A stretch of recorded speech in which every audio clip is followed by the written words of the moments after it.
Hello guys, আসসালামু আলাইকুম। সবাই কেমন আছেন? আশা করি সবাই ভালো আছেন। আলহামদুলিল্লাহ আমি ভালো আছি।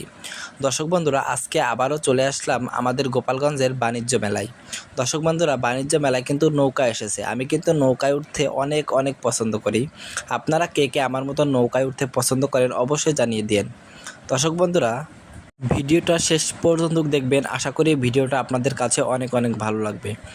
দর্শক বন্ধুরা, নৌকা যখন উপর দিক উঠে আবার নেমে যায় তখন কিন্তু বুকের ভিতরে অনেক একটা ভয় কাজ করে। দর্শক বন্ধুরা, দেখেন কত মানুষ উঠছে। এই মেলাটা হচ্ছে আমাদের গোপালগঞ্জ সদরে মিলছে। দর্শক বন্ধুরা, আমি কিন্তু মেলায় যেতে অনেক অনেক পছন্দ করি। আপনারা কে কে আমার মতন মেলায় যেতে পছন্দ করেন অবশ্যই জানিয়ে দিন, এবং ভিডিওটা যদি আপনাদের কাছে ভালো লেগে থাকে অবশ্যই জানিয়ে দিন। দর্শক বন্ধুরা, আপনাদের একটা কমেন্টস আমি প্রতিনিয়ত বারবার পাচ্ছি। আপনাদের রিচ, এঙ্গেজমেন্ট, ফলোয়ার্স কমে যাচ্ছে। আপনাদের সামনে অন্যের ভিডিও গেলেই টান দিয়ে সরিয়ে দেন। কখনোই টান দিয়ে সরিয়ে দিবেন না। শেষ পর্যন্ত দেখবেন এবং কঠোরমূলক একটা কমেন্টস করবেন এবং অন্যের কমেন্টসে রিপ্লাই দিয়ে আসবেন। আল্লাহ হাফেজ। ভিডিওটা ভালো লাগলে অবশ্যই জানিয়ে দিন।